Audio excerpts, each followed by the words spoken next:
Glória a Deus. Abra aí a sua Bíblia. Aleluias.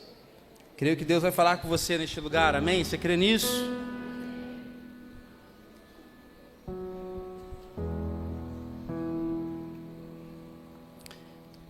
Em Êxodo,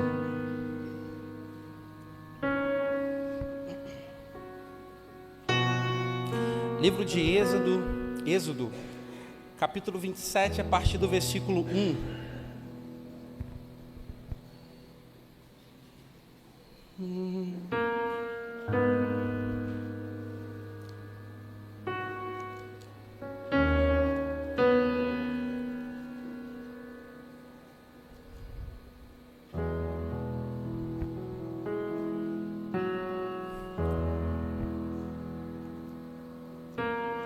Aleluia, era só para ver se vocês estavam ligados, tá bom?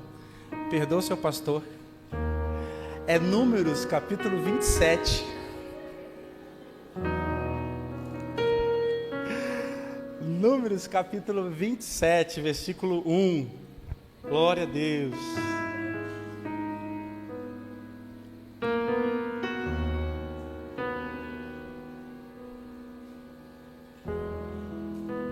Te adoramos, Jesus, Tu és bendito.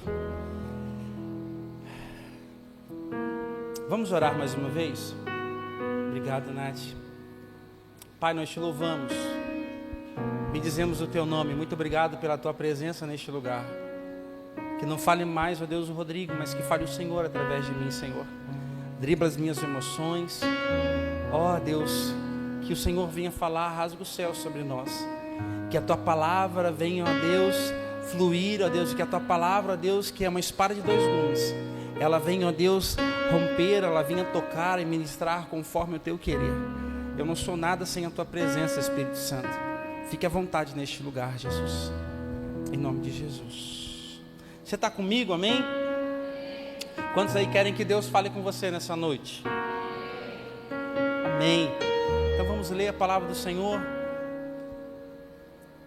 Êxodo 27, aliás, antes de começar a ler, eu quero... Desculpa, gente, o que está acontecendo? É muita informação na cabeça do pastor. É porque me deram um monte de... O Michael me deu um monte de negócio para fazer assim, ó. Eu embolo. Eu falei Êxodo ou Números? Isso que eu falei então, gente. Números 27.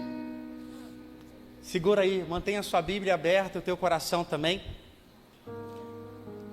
E eu orando ao Senhor, pedindo uma palavra, o Senhor me trouxe a história dessas mulheres. Parabéns pelas mulheres, tão guerreiras. O dia de ontem foi maravilhoso. Mas eu quero compartilhar com você sobre essa história. Uma história que 5 mulheres tomaram uma atitude, uma decisão que mudou a sua história, mudou a história da sua casa, a história da sua família. Nós temos falado sobre isso. Semana passada nós falamos sobre Isaac, sobre um homem que cavou poços, que independente das circunstâncias, ele continuou cavando, e continuou perseverando no Senhor, amém? Eu quero falar com você sobre essa história, sobre 5 mulheres, que tomaram uma decisão que mudou a história, não só dela, mas de toda a sua parentela.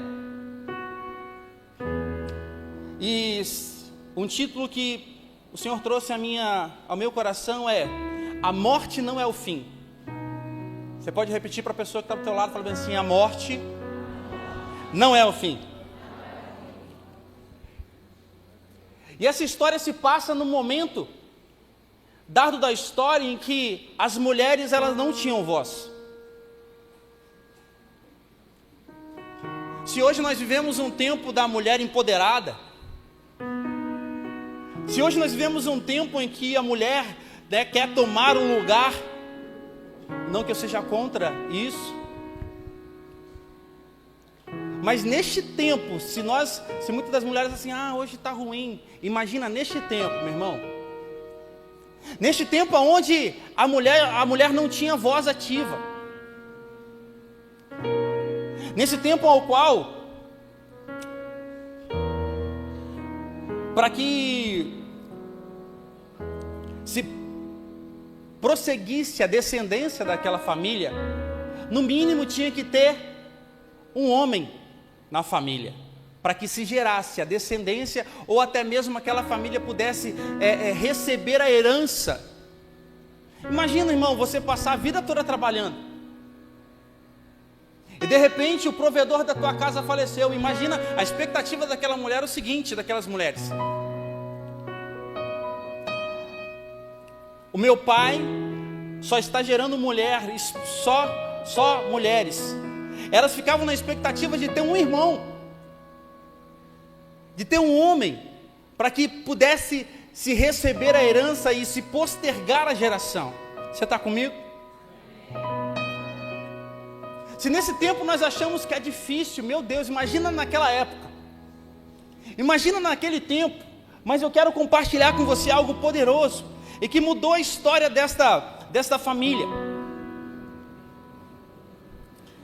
Neste tempo, não ter herdeiro, não ter o homem para continuar a geração ou prosseguir a geração, era tido como maldição. Você pode entender isso? Não ter um homem era tido como maldição. As pessoas começavam a menosprezar a você. Imagina você passando na rua e as pessoas falando bem assim: olha, aquela que não tem herança, aquela que não tem posteridade. Se você, imagina hoje, você passar na rua e as pessoas começarem a olhar para você e meio que menosprezar você. Você consegue imaginar essa situação? Você consegue entrar comigo dentro da história? Você passava uma vida buscando, olhando para a sua família: meu Deus, Senhor, nos abençoe. A busca era: Senhor, nos dê um irmão, um homem, para que possa prosseguir. E quando não acontecia, isso era mal visto diante da sociedade. Mas há uma verdade poderosa do Senhor derramada sobre nós, através dessa palavra, e eu quero compartilhar com você. Você pode virar para a pessoa que está do teu lado e falar bem assim: a morte não é o fim. A morte não é o fim, meu irmão. Para algumas pessoas a morte é o fim, é o ponto final. Mas para o nosso Deus, nada é impossível para aquele que crê. Você pode dizer amém por isso? Amém. Nada é impossível, cara. Deus é poderoso para fazer infinitamente mais. Eu não sei como você chegou aqui nessa noite, eu não sei qual é a sua história. Eu não sei como tem sido a sua genealogia, não sei qual, sabe, qual tem sido, o que tem sido protelado. Talvez você vem de um histórico de morte. Pastor, morte de quê? Talvez de morte espiritual. Talvez de uma descendência aonde, sabe, você só recebeu maldição, palavra contrária. Aonde todos falavam para você bem assim: ih, não vai dar em nada.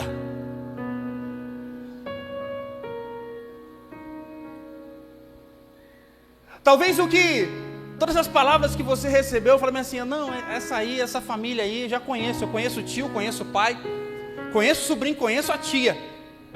E deixa eu te falar uma coisa: esse aí vai para o mesmo caminho. Talvez eu estou falando com pessoas aqui que perderam a esperança, em que o cenário é desolador, no sentido talvez espiritualmente falando, ou até mesmo fisicamente falando. Você está comigo? Amém? Mas hoje Deus tem uma palavra para você: a morte não é o fim. Todo lugar é comum até Jesus passar por ele. Todo lugar é comum até Jesus chegar.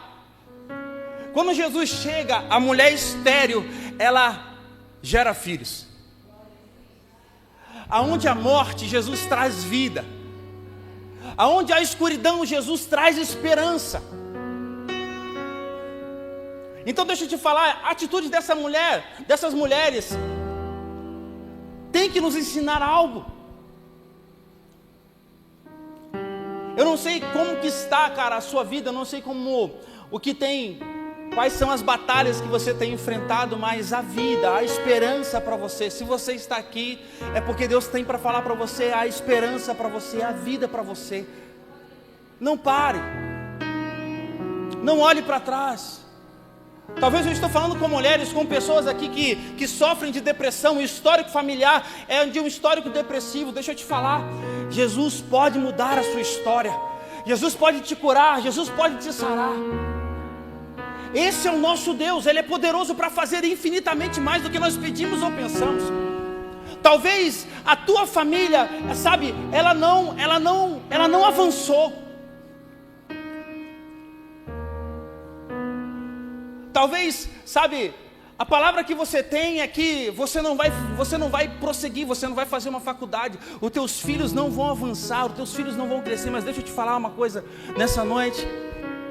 Se Jesus chegou na tua vida, tudo pode se fazer novo, cara. E Jesus está neste lugar, amém? Coloca a mão no teu coração aí, deixa eu orar por você. Espírito Santo, onde estiver todo espírito de depressão, todo espírito de morte, toda doença, seja repreendida agora pelo poder que há no nome de Jesus. Eu declaro vida, Pai, sobre os casamentos nessa noite. Eu declaro a vida de Deus sendo derramada, Pai, ó Deus, sobre a vida dos teus filhos. A esperança vindo, ó Deus, ao encontro dos teus filhos. Ó Deus, a tua presença sendo derramada sobre a vida deles de uma forma poderosa, Espírito Santo de Deus. Nós declaramos, ó Pai Deus, em nome de Jesus, que toda arma forjada contra a vida deles não há de prosperar pelo poder que há no nome de Jesus. Aleluia, aleluia. Você recebe isso em nome de Jesus? Essas mulheres tomaram uma decisão ao qual mudou a sua história. Abra sua Bíblia aí, em Números 27, leia comigo, a partir do versículo 3. Diz assim: nosso pai morreu no deserto, e não estava entre a congregação dos que se ajuntaram contra o Senhor, no grupo de Corré, mas morreu no seu próprio pecado e não teve filhos.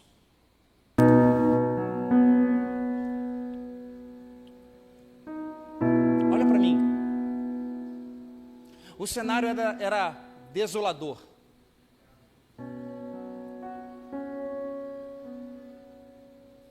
O cenário era de desesperança, porque o pai, que representava segurança, destino, o pai que representava proteção, agora jaz morto. Sabe, eu quero abrir um paralelo aqui, e eu acho lindo quando Deus faz isso, né? Porque quando nós falamos de pai, a paternidade, por isso que Jesus nos ensina a chamar Deus de pai, de Abba Pai, de paizinho.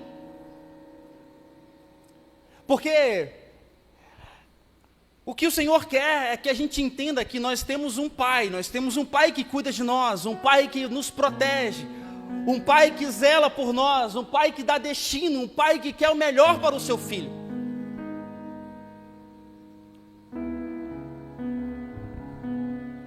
E o cenário aqui dessas mulheres era que o meu pai morreu, e não tinha um homem para gerar descendência, não tinha um homem para receber a herança. Sabe o que Deus fala comigo e com você nessa noite? Que eu e você, não tínhamos como receber a herança, por causa do pecado, mas Ele morreu na cruz por mim e por você, para que eu e você pudéssemos ter a herança de vida e vida em abundância. Talvez o seu pai físico falhou com você, mas o teu pai eterno não falha com você.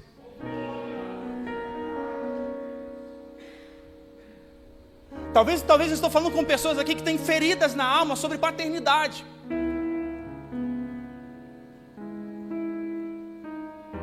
Mas o que Deus nos ensina é que nós temos um pai. Você pode virar para a pessoa que está do teu lado e falar assim: você tem um pai. Você tem um pai, cara. E Ele não te abandona, Ele não esquece de você, Ele sabe de tudo que você está passando, Ele te entende, Ele tem o melhor para você. A palavra de Deus fala bem assim, que o homem faz planos, mas que no final leva à morte, mas Ele tem planos de paz e não de mal para nós. O seu pai pode ter se esquecido de você, mas Ele tem o teu nome gravado na palma de suas mãos. Ele sabe quantos fios de cabelo tem na sua cabeça. No meu é menos. Mas Ele sabe, cara. Pode ter subtraído alguns, mas Ele sabe. Existe um pai que cuida de você, cara. O cenário era desesperador, talvez, sabe, nos dias de hoje o cenário é desesperador. O cenário é que, sabe, muitas vezes nós não sabemos o que fazer, apesar de termos o Pai a saber, apesar de sabermos que existe um Deus que cuida de nós, nós nos desesperamos com a morte que nos assola, com as circunstâncias adversas que muitas vezes nos afligem. Mas o que Deus está falando para mim e para você nessa noite é que Ele é teu Pai e Ele tem cuidado de você. Mas existe uma decisão, existe um posicionamento ao qual nós devemos tomar. Você está comigo?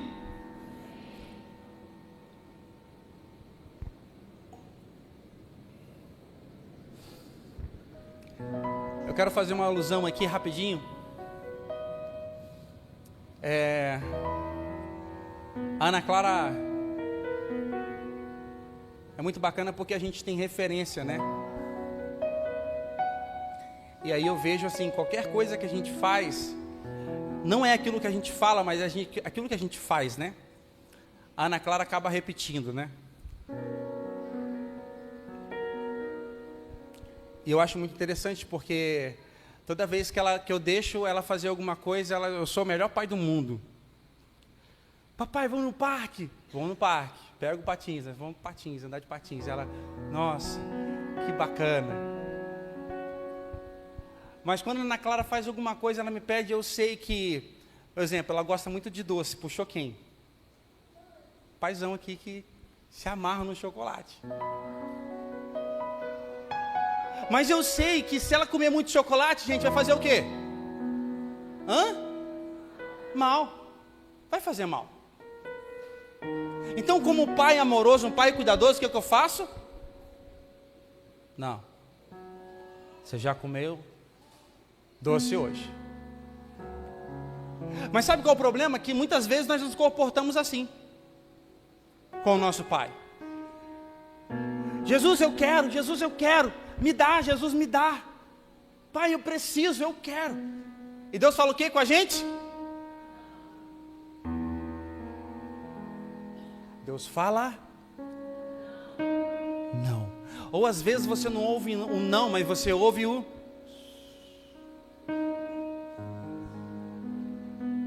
e a gente costuma se desesperar. Porque não, eu quero Jesus. Não, Pai, eu preciso, Senhor. Mas Deus, como um Pai amoroso, um Deus que sabe de todas as coisas, Ele fala bem assim, espera um pouquinho. Não, Jesus, mas calma o teu coração.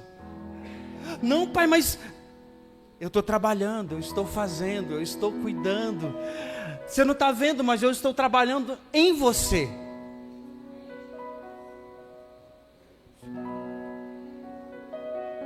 Muitas vezes, por o pai ser essa figura, olha que importante, porque para essas mulheres, era a figura de proteção, de destino. O pai é essa figura de proteção e que dá destino. E muitas vezes o pai vai ter que falar não para nós, porque o pai sabe o que é melhor para o filho. Se nós, sendo maus, queremos dar o de melhor para os nossos filhos? E Deus, será que Deus não quer dar o melhor para nós? Coloca a mão no teu coração aí. Deixa eu te falar uma coisa, repete comigo assim: Deus, o meu Pai, Ele tem o melhor para mim. Você entende isso? Então está na hora da gente parar de brigar.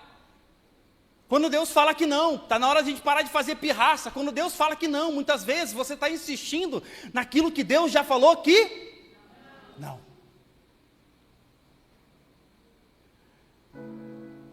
Não, meu irmão.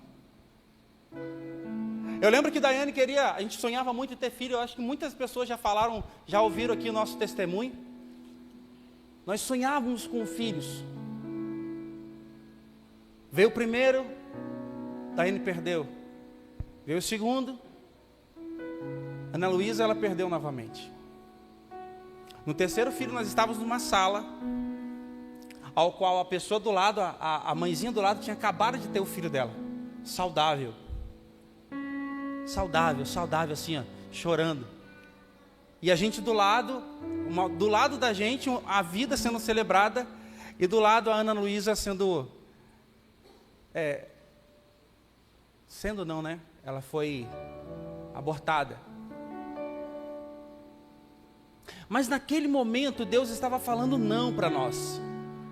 Mas existe um propósito em todas as coisas. Quando Deus fala não, quando Deus fica em silêncio, meu irmão, Deus, Ele não erra. Deus está no controle de todas as coisas, amém? Você crê nisso?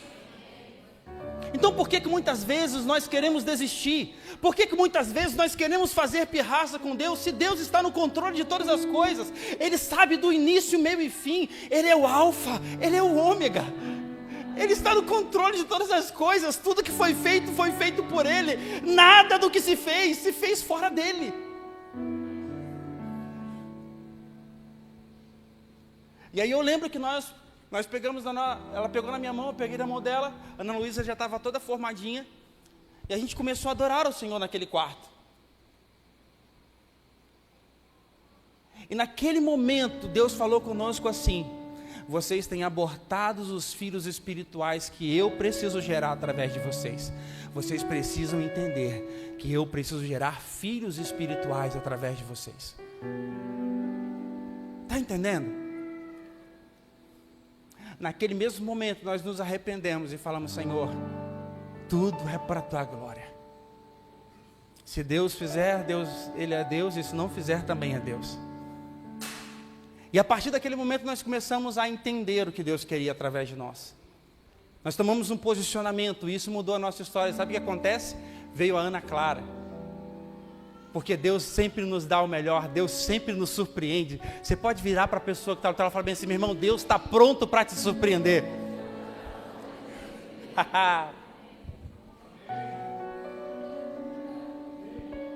Uau! Uau! Ele tem o melhor para nós, cara. Mas Ele é Pai. A figura paterna, Ele dá destino, Ele dá direção, Ele é proteção. Ele é Pai.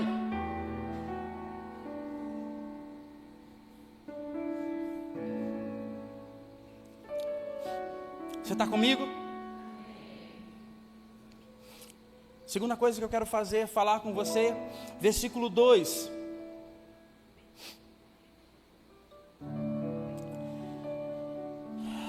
Senhor, obrigado, Espírito Santo, pela Tua presença neste lugar, Pai. Números 27, versículo 2 diz assim. Aliás, vamos ler a partir do versículo 1. Diz assim: aproximaram-se as filhas de Zelofeade, filho de Efer, neto de Gileade, bisneto de Maquir, trineto de Manassés. Pertencia aos clãs de Manassés, filho de José. Os nomes das suas filhas eram Maala, Noa, Ogla, Milca e Tirsa. Duvido quem repetia esses nomes 3 vezes rápido. Versículo 2, foca comigo. Elas se prostraram à entrada da tenda do encontro diante de Moisés, do sacerdote Eleazer, dos líderes de toda a comunidade, e disseram: o nosso pai morreu no deserto. Ele não estava entre os seguidores de Corá, que se ajuntaram contra o Senhor, mas morreu por causa dos seus pecados e não deixou filhos. Porque o nome do nosso pai deveria ser desaparecer do seu clã por não ter tido um filho. Dei-nos propriedade entre os parentes do nosso pai. Versículo 5. Moisés levou o caso perante o Senhor, e o Senhor lhe disse: as filhas de Zelofede têm razão, você lhes dará propriedade como herança entre os parentes do seu pai e os parentes delas. E lhe passaram a herança do seu pai. Só até aí. Você está comigo? Amém. Olha que interessante. Uma coisa que me chamou a atenção, que essas 5 mulheres, elas se prostraram diante da tenda de Moisés. Deixa eu te falar uma coisa. Diante de que você tem se prostrado? Qual tem sido a sua atitude? Qual tem sido a sua decisão? Talvez eu estou falando com mulheres e com homens aqui que têm se prostrado diante da dificuldade, diante do medo, diante da aparente, circunstância terrível que você está vivendo. Mas deixa eu te falar uma coisa: nada do que você está vivendo é maior que o Deus que você serve. Você está comigo? A pergunta é: diante de que você está prostrado? Elas não tinham voz, elas já eram rejeitadas e, a sociedade já olhava para ela com um olhar recriminatório. Mas elas tomaram uma decisão. Elas poderiam continuar a vida, oh Deus, oh céus, oh vida. Deixa eu te falar, tem muita gente que só sabe reclamar, mas não toma decisão nenhuma. Ei, deixa eu te falar uma coisa. Talvez o que você está passando é para que você se posicione, meu irmão. Você está prostrado no lugar errado. Deus tem chamado a gente para se prostrar diante dEle, para se prostrar a Ele e buscar a Ele, independente do que você esteja passando, meu irmão. Porque Ele é Deus. Ele pode fazer da morte trazer vida. Ele pode fazer.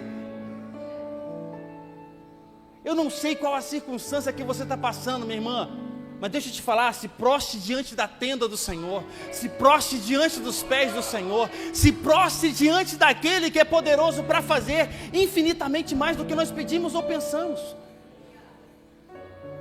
Você está prostrado diante das dificuldades e você só reclama: poxa, mas se eu tivesse a ajuda de fulano de tal, mas se fulano de tal caminhasse comigo. Não, meu irmão, se Deus... Eu costumo dizer uma frase, que fala bem assim, que fala muito para casais, e fala bem assim: se você entendeu primeiro, você morre primeiro. Meu irmão, se você entendeu, se Deus te trouxe aqui nessa noite, é porque Deus está falando com você. Se coloque de pé e eu falarei contigo. Para de dar desculpa. Para de ficar prostrado, para de ficar reclamando mediante a circunstância, não vai mudar nada. O que Deus pede para mim e para você nessa noite é: se coloque de pé, se prostre diante daquele que é poderoso para fazer infinitamente mais. Não vai adiantar você ficar reclamando, não vai adiantar você ficar murmurando. Mas elas tomaram uma decisão. Elas se prostraram diante da tenda. Elas falaram assim: meu pai jaz morto. Nós não temos esperança, ele não nos deixou um filho, um irmão varão. Agora o que nos resta é ficar à margem da sociedade. Mas não, elas se colocaram de pé e falaram assim: nós vamos nos prostrar diante da tenda do Senhor. Nós vamos nos prostrar diante de Moisés. E a palavra do Senhor fala bem assim, que Moisés levou a proclamação delas diante do Senhor. E sabe o que o Senhor fala? Que é justo o que elas estão falando. Você está comigo?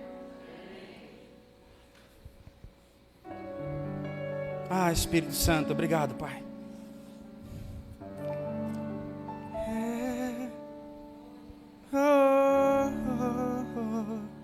Sim, Senhor Jesus.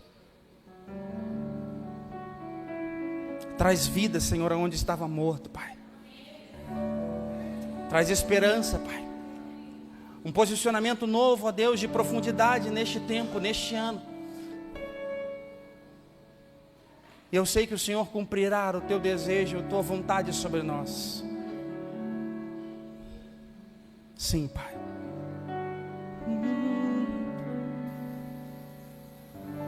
Sim, Pai. Yeshua,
declarar o nome dele neste lugar. Você pode declarar o nome dele neste lugar. Aquele que pode infinitamente mais.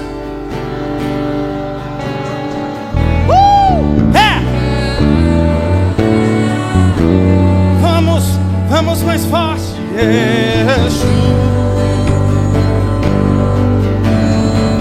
Nós te adoramos e adoramos.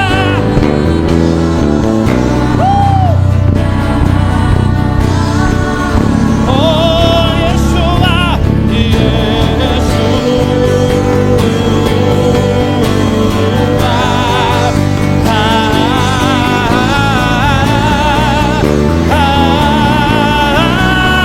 meu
o nome dele neste lugar.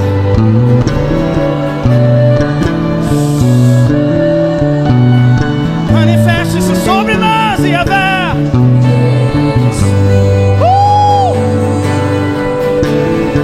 Declare mais alto esse nome.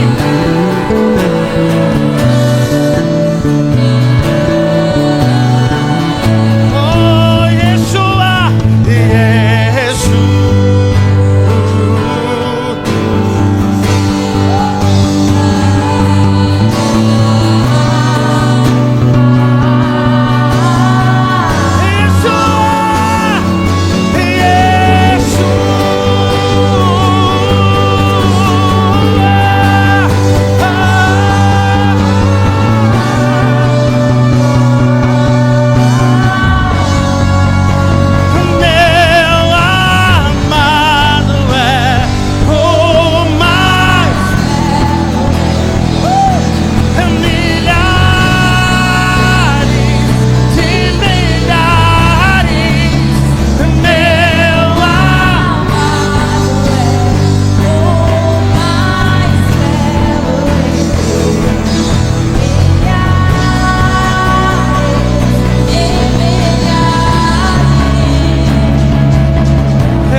A lei de Israel não permitia que a herança e a genealogia fosse passada onde só existiam mulheres. Mas aquelas mulheres se levantaram, se prostraram diante da tenda de Moisés, declarando: leve a minha palavra diante do Senhor. Sabe o que acontece? Deus mudou a lei de Israel para abençoar aquelas mulheres. Olha o que a palavra do Senhor diz. As filhas de Zelofete têm razão. Vocês lhe dará propriedade por herança entre os parentes dos pais dela. Diga aos israelitas: se um homem morrer e não deixar filho, transfira sua herança para sua filha. Se ele não tiver filha, deem a sua herança aos irmãos dele. Se ele não tiver irmãos, deem aos seus irmãos e aos irmãos dos seus pais. E se ainda não tiver pai e não tiver irmãos, dê a sua herança ao seu clã. Esta será a exigência legal para os israelitas. Deixa eu te falar uma coisa. Eu não sei qual é a sua história, eu não sei como você chegou aqui, mas o Deus de Israel está interessado, ao qual, quando você se prostra diante dele, quando você não para, quando você fala assim: Senhor, é impossível para os homens, mas para o meu Deus não é impossível.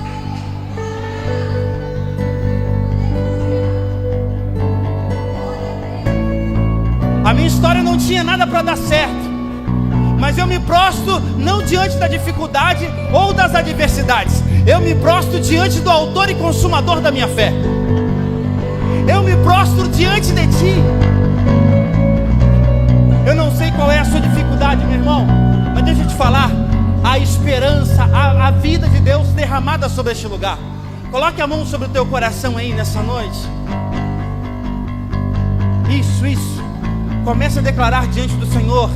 Comece a derramar a sua vida diante dele. Comece a colocar as suas impossibilidades diante dele. Quais são as suas dificuldades, meu irmão? Qual é a sua, sabe, se a sua vida, se a sua dificuldade é permanecer diante da presença dele, coloca diante dele nessa noite. Fala: Senhor, neste ano eu vou viver um ano de profundidade. Fala isso. Senhor, eu vou andar mais fundo em ti nesse ano. Eu não sei qual é a sua dificuldade, meu irmão, mas é um tempo de nós rompermos.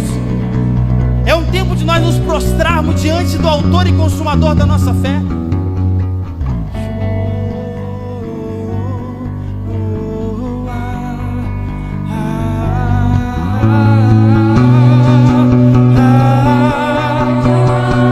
Sim, Senhor, recebe a oração dos teus filhos. Recebe o clamor dos teus filhos. Eu não sei qual a dificuldade, eu não sei qual a impossibilidade, mas o Deus de Abraão, de Isaac e Jacó, o Deus